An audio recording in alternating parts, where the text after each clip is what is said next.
I was prescribed Adderall as a young child. From like age 6 to about 12, I was essentially force-fed Adderall because it was the only thing that would make me shut the fuck up and sit down. And I hated it. I could never eat. I couldn't socialize. I couldn't be physically active. It just turned me into a zombie, really. And so I tried to stop taking it. I was like refusing to take it. My parents would crush up Ritalin and put it in my sandwiches like I was a fucking dog.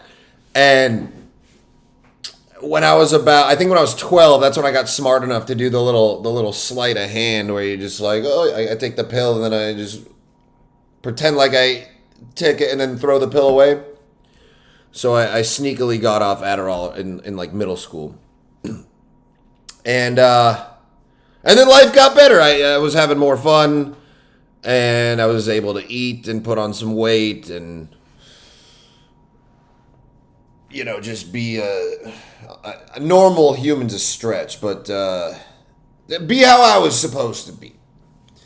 And so for years and years, I was always anti-Adderall. Like, I'm never going to take that shit again. It took my soul. Not permanently, but just for the time being. Although it may have, like, made me permanently unable to ever experience happiness because it just flooded the dopamine receptors for 6 of my most formative years. And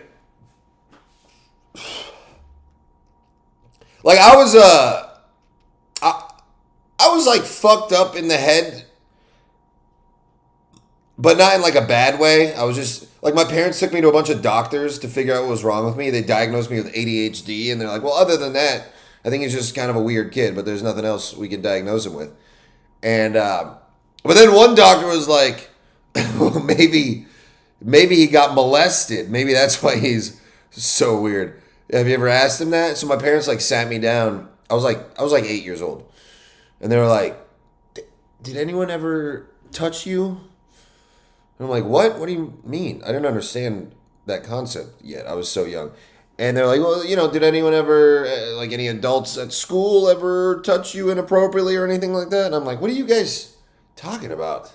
And I realized they're reaching for something, or they're fishing for an answer. And I decided to fuck with them. So I'm like, actually, now that you mention it, there was this one time Jose the janitor took me behind the dumpster and touched me. And my parents were like, what? Oh my God. And then I just start cracking up and I'm like, I'm just kidding. So there, that was me at 8 years old. Fast forward, I'm 32. I took Adderall, a bunch of Adderall for 2 days. And in those 2 days, I wrote 4 songs. I wrote a screenplay, which I sent to some people, and someone is willing to invest in making it a reality. I wrote an entire religion called the Interdimensional Temple. You can check it out on interdimensionaltemple.com. And I converted like 30 or 40 people. They signed up for my church. I did all of my taxes, personal and 2 businesses. And yeah, I mean, that's enough. That's a lot of stuff. I did all that in 2 days, thanks to Adderall. And I also lost like 10 pounds because I wasn't eating. There's just no desire to consume on Adderall. It's not a fun drug. It doesn't feel good. It just makes you like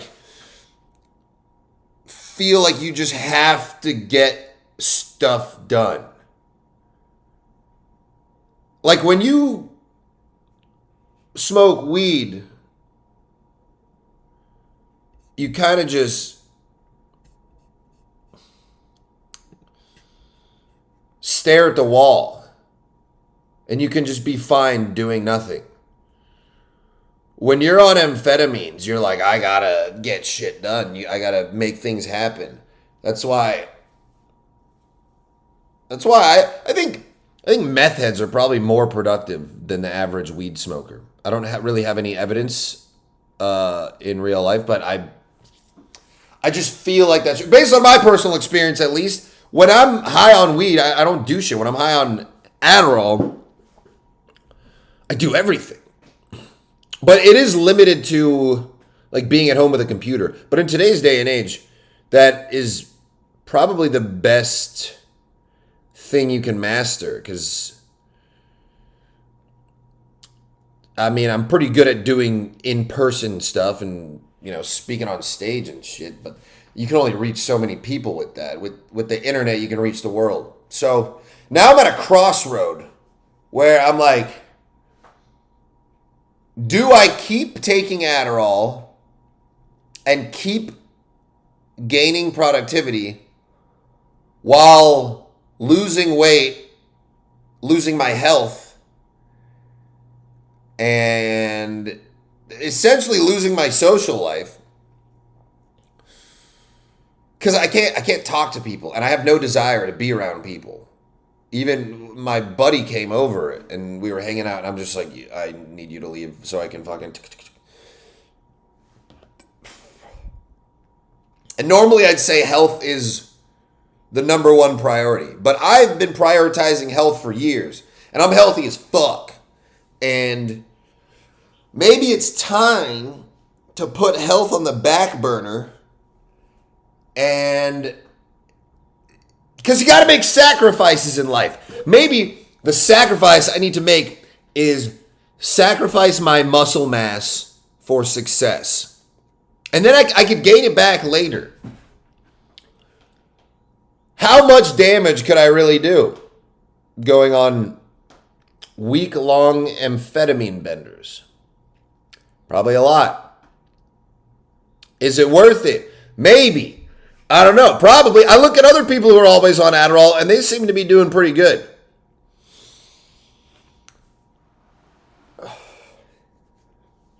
Got to make sacrifices. You can't have it all.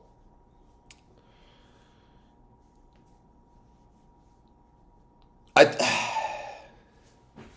am at a crossroads here. I'm not sure what to do. It's not about having fun. It's about getting shit done. I'm not trying to go through life and be like, well, yay, party. I'm trying to fucking make things and get paid for them, really, is the end goal. But I think my perspective is kind of flipped, because to me, sitting on a computer all day and typing stuff, that feels like I'm not doing anything. Whereas when I'm like out bouncing around, you know, in the sun, hanging out with people, going from spot to spot, I'm moving around, training. That feels like I'm doing something with my life. But it's kind of a flipped perspective, because being out in the sun and exercising and you know, having good times with people is like, that's not going to really get me anywhere. But sitting on my computer all day is more likely to. Because that's where I came up with everything. Like, it all started from my laptop. I got a laptop when I was 13. And I did not skip a day on it for like 10 years. Like, my first business endeavor, I was 12 years old, 11 or 12. My family just got a computer. I feel like we got a computer more than a year before I got a laptop. I feel like there was a bigger gap. Maybe I was like 10. Anyways, my family got a computer, a Dell, you know, with the big monitor and stuff. And I went on it, and I was like, let's explore the internet. Let's see what's going on. I found out about eBay. And as soon as I found eBay and realized you could just make money online selling stuff, I made an account. I made a store, and I started selling stuff. So, and then when I was in college, I ended up dropping out, starting an Amazon store. Everything that has brought me financial success has been a result of me being on the computer. And I guess at the end of the day, it's all about balance, you know? It's not like an either or thing. I could do a few days on, a few days off. But God, when you're in the zone, when you're in the mix, and when you're like day after day, you don't want to slow that momentum down. And I think there is also an element of like, this is bad that makes it good, you know? Where it's like, I shouldn't be doing this. This is bad for me, so that makes it more attractive. I don't know if that's a human psychology thing or I'm just insane thing. But either way, amphetamines are bad for you. They're not healthy.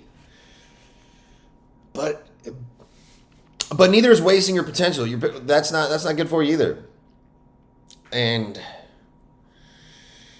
this routine I've had going on of, you know, start the day, get some sunlight, cook a good meal, go train. That's like hours of focusing on my health that I could be I don't know. And then you take enough Adderall and you stay up late enough. I mean, shit, you skip a night of sleep. Now you're seeing ghost bats in your peripherals. You're seeing those little dark shadows flicker. The sun becomes black somehow. It's like everything's light, but it's like a dark light. It's gray, and then it tastes metallic. And it's robotic. It's a gross robotic stimulant. And I think the healthy, dude, the outline of my hair is bothering me. I think the healthy, reasonable response here is go sober, just fucking pull yourself up by your bootstraps, settle down, and just try to work. Have a coffee. Have an espresso. And that's hard for me to understand because everything I've ever accomplished that is worth noting has been on some type of substance. It's like I've built this pattern, this positive feedback loop of get fucked up, create. And it's just a circle of that. And that's kind of what led me to go sober. I went sober like 2 years ago. I did like 11 months. I did 4 months completely sober. And then I did another 7 months only smoking weed. And then I went on tour with Uncle Laser and relapsed hardcore, just drinking and doing blow. Jumped right back into it. And I was like, that was awesome. Drinking and doing blow was so much fun. And then I stopped again. I went sober again. And then I went on tour with him again. And then the same thing happened. And then I was like, all right, man. The success continues to couple with the intoxication. And in the same way, comedy fuels me continuing negative behaviors. Like, I ruin every relationship because I just make everything into a joke. Which I stand behind. It's fucking funny. If you heard the shit I said, you'd laugh. But it's like probably not a good thing. But the less I take life seriously, the more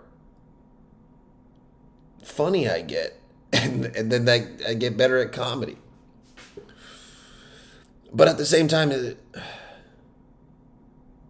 doesn't really feel like it's going anywhere.